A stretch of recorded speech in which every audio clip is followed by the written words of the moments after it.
Hey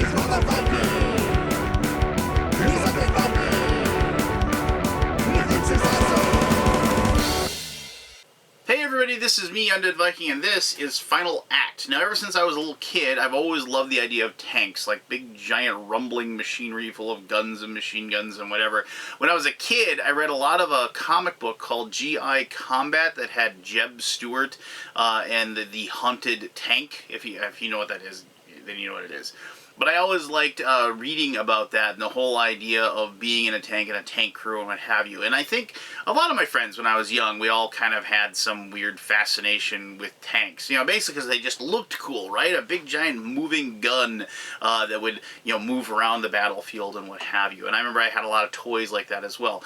Now, this game is about running a tank squadron. And each player, it's a two-player game, each player will have 7 tanks that they will direct across the field. And they kind of remind me a little bit, if you also remember, the old coin-op video arcade game Battlezone. I don't know if you remember that at all, but I remember piloting the tank, and having the 2 sticks, and you'd have to move around and everything like that.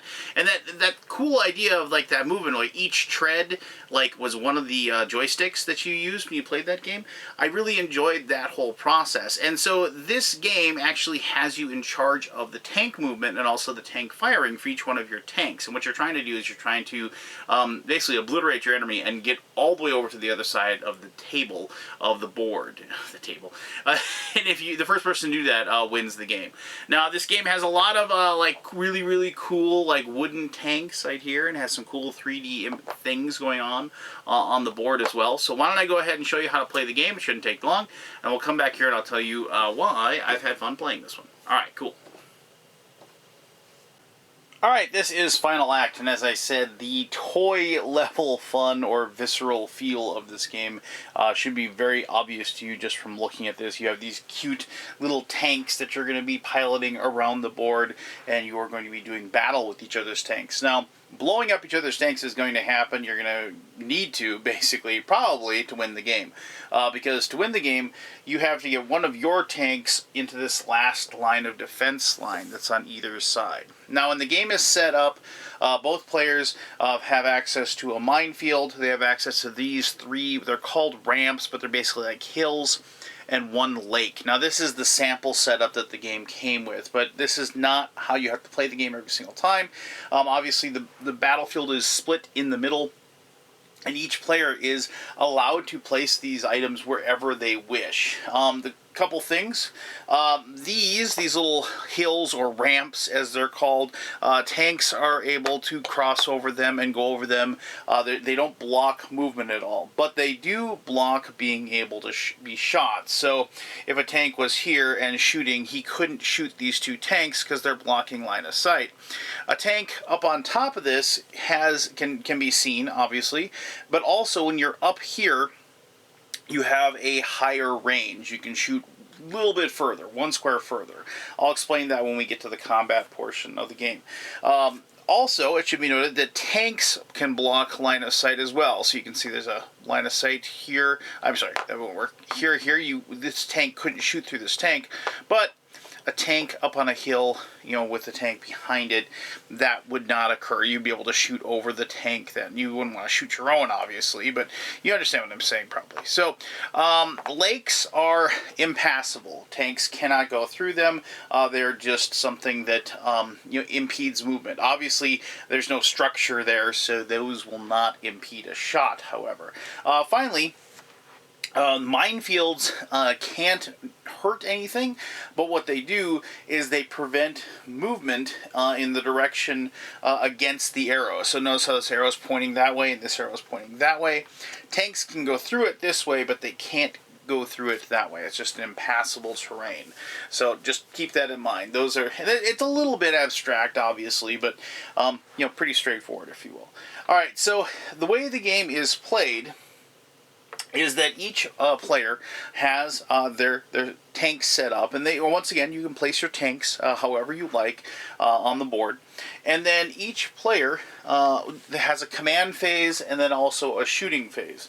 Now, during the command phase, each player will have one of these boards, and I can kind of show you this one. the game comes with these cool little standees, you know, that to hold it up so you can have it, so they can't see it. And so then obviously then, because your movement is secret, because you don't want to have the other person know where you're going. I'll explain why in a little bit, because basically you'll be shooting from the locations that your tanks are to the valid locations that they can reach on your turn. And if you guess correctly, you will damage the tank. But anyway, regardless, the way tanks move, and I'm just going to kind of show you this tank right here. The way tanks can move is they can't move to either side of the tank like so. They can go here, here, and here, here, here, and here, or they can stay put. So for this tank C, right here, you have like here, you know, all the 6 different locations they can go. And if you don't want them to move at all, you can just leave them right there. Now obviously the other players can't see you doing this. You don't want to let them know where you're going. There's also this turn option as well. And what that means is that the tank will actually turn its facing as well. The turn is not valid with an instruction to go straight forward or straight back. It won't work. So for example, if you said straight forward and turn, that won't do anything. But if you go straight forward and go like this, the tank will then turn like so. And then if you said, you know, like this or this from where it's at right now, you know, you have to think of, you know, the direction like this, it would turn like so. So, you know, movement is very straightforward. You're going to be tactically trying to figure out exactly where those locations are. So I'm just going to kind of move these out here just so I can show you how combat works.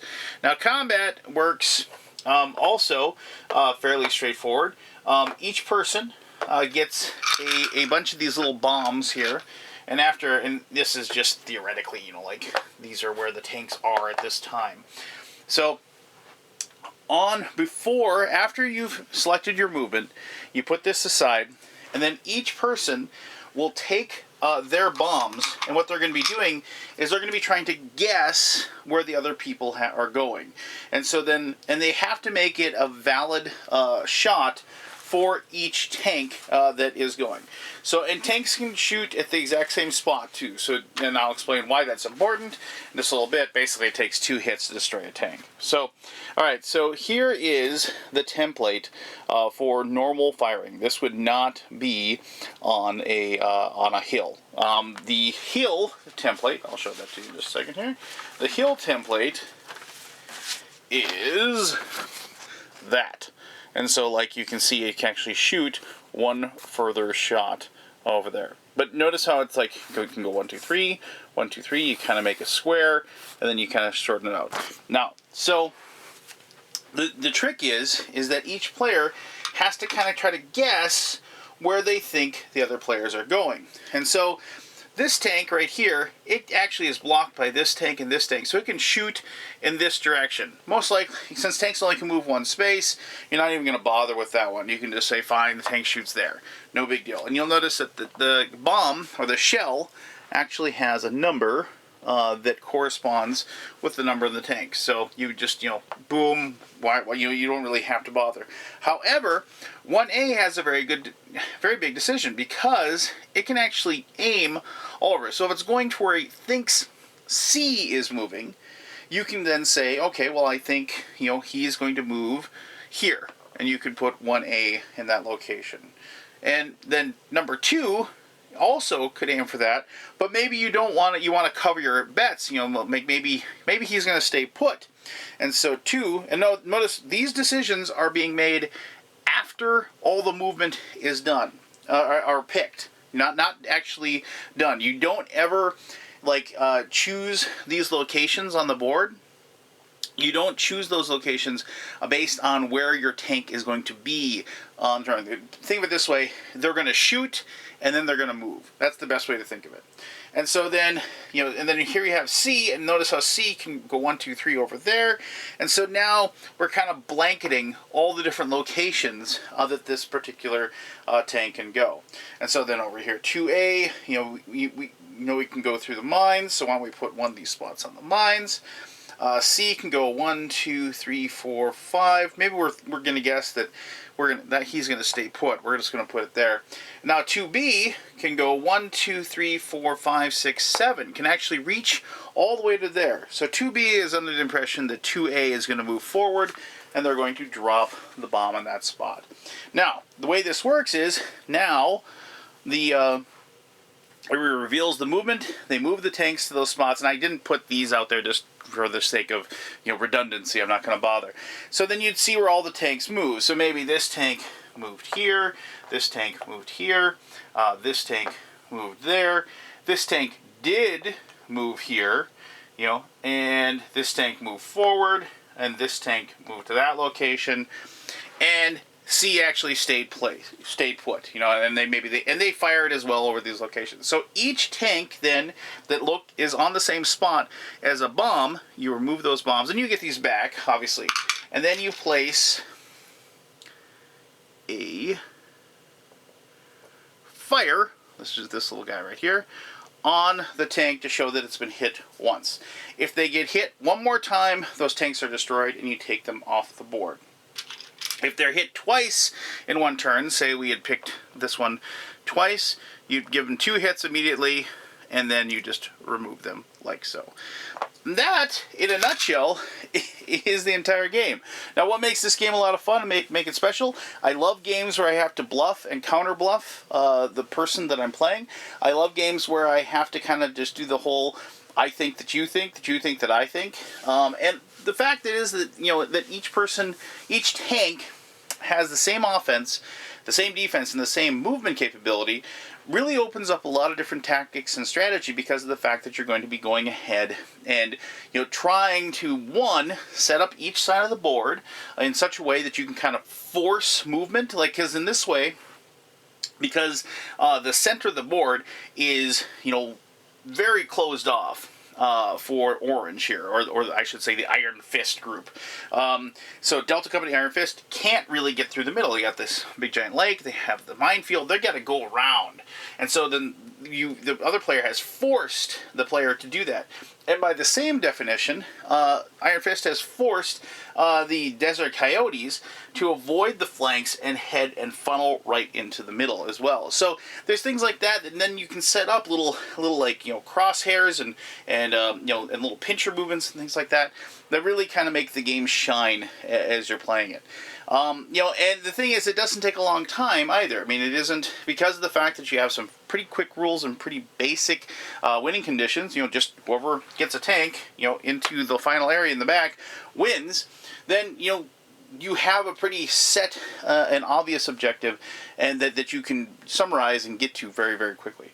Obviously, like I said, the toy level, as far as the tanks and the little bombs and the fires and everything like that, is very high with this game. I had to basically force my son not to be near the table whenever I was playing this, because he wanted to get a hold of these all the time. But my go-to, 2-player friend, my friend Derek, he and I really enjoyed the heck out of this. And my daughter didn't quite take to it. I think it was something to do with the fact that, it's that weird movement thing that you get into, where if you start turning your tanks, trying to figure out, because you got to set the template up and figure it out. But I played a lot of Car Wars and Battle Mechs and things like that when I was younger. So, understanding different turning radiuses and things like that. I did have my daughter play against my friend Derek, and I helped her out with the movement, and she enjoyed it a great deal more then, because of the fact that she can kind of get the spatial part of it down. But the game's a lot of fun. I'll talk more about that in my final thoughts. This box is way too big. I can't really throw it around. Alright, so I've already pretty much explained why I dig it. Obviously, like I said, the toy aspect of it is there. It is present. I've often said, I could have played this game with little cardboard chits, and just the exact same thing, moving my tank across, and then just recognizing the fact that, like, instead of a big chunky hill, just like you would have another cardboard counter on the board, if you will. And I would have had fun with it. Now, of course, obviously having the little cool tanks on the board really adds a lot as well, because of the fact that it's just, it pops. You're sitting there and you're looking at it and you see it. I brought this to my local game night at my game store, and you know, when they walk by, it was one of those things like, what is that? You know, they come by and checking it out, and so it's one of those games that when you just see it, it's going to kind of give you that response, and you can kind of see, you know, the battle develop in front of you. And when you put the little flames in the back of the tanks, you can kind of see that as well. The tanks are, you know, getting ready to explode if they get hit again. And so there's all kinds of those wonderful little moments in the game that kind of also tell a story and make you kind of envision the action. And, you know, so I'm kind of breaking an old rule I have where it's like a game is good, it doesn't matter what the components look like. This game is good and it's a lot of fun, but the fact that you have all these cool little components, and these hills and these lakes and what have you, you know, really adds to it and kind of takes it to another level. You know, just like good, really, really good minis in any kind of game, you know, whether it's a role-playing game or a board game, you know, just adds to the immersion, adds to the action, adds to the feel of the game. Now, all that other things aside that I already stated, the game is super quick to learn, it is super easy to figure out, and it has that wonderful thing that I love about games where I'm not like, there's not a mechanism really in the game that I'm trying to defeat. You know, I'm not trying to figure out, you know, how do I make sure I have enough actions left over to be able to convert this block resource into this block resource so I can turn it in for points. Instead, what I have is, where does this guy think I'm going to move my tank? And where do I think he's going to move his? And so you have that wonderful moment where you're just trying to guess. You're trying to outthink the person that's across the table. And I like that when you actually have, you know, a two-player game, in my opinion, should be a confrontation. Like, it should be you and the other person directly competing against each other. Not playing some sort of resource tree engine game. I mean, those can be fun, but, you know, for my two-player experiences, I really like it when it's me and the other person really, really battling wits and being able to directly affect the other player. And so, obviously, this game is about conflict. It's about, you know, a very abstract look at a tank battle, if you will. And you know, you win the game by just, you know, destroying your opponent. And you know, obviously, if that's your kind of game that you like, if you like combat games, if you like conflict games, I think you're really going to dig this one, especially if you are somebody that, you know, basically has that one person you play all your games with, you know, and you don't have a large game group. This, as a two-player game, is an excellent experience. And, you know, the game box says 60 minutes. After we played it a few times, me and Derek really got that under 60, and we were able to play it pretty quickly. You know, and it has a very, very, very low learning block to get into. And that's also, I think, key in games where strategy and tactics are important, because I don't want to be looking up rules. I don't want to try to figure things out. You know, the only real maybe difficult thing in the game is really the firing template, you know, remembering how far each tank can shoot. And because it isn't secret shooting, you know, it isn't like you like, oh, I'm going to secretly aim at that target. No, the other person's, you've already picked your movement, which is also another great moment as well, because you can kind of maybe try to read the other person's reaction. There have been times when I played this with people, not my friend Derek, but other people, they said, okay, I'm just going to turn around and not look at the board, because I don't want to give anything away while you're putting your shots down on the board, which is actually a pretty good thing. But I'm the person that tries to like sit there and go, "Are you sure? Are you sure? You think I'm going there? Really? Okay." You know, and just I like, you know, playing a little extra mind game, if you will. So all that bundled together, wonderful moments, wonderful decisions, wonderful reveal moments as far as when you flip over the where you move type of thing, add up to a very, very fun, very, very exciting, and very tense, if you like tense games, like a two-player, you know, conflict war type game, if you will. Like I said, it's a little abstract, obviously, but it's still, you know, the theme fits, the action fits, and it's a heck of a lot of fun. So, there you go. That is Final Act. If you have any questions about it, ask away. I'll try to answer those to the best of my ability. Thank you very much for taking the time to watch this video, and as always, I really hope you have yourself one heck of an awesome day. All right, bye-bye.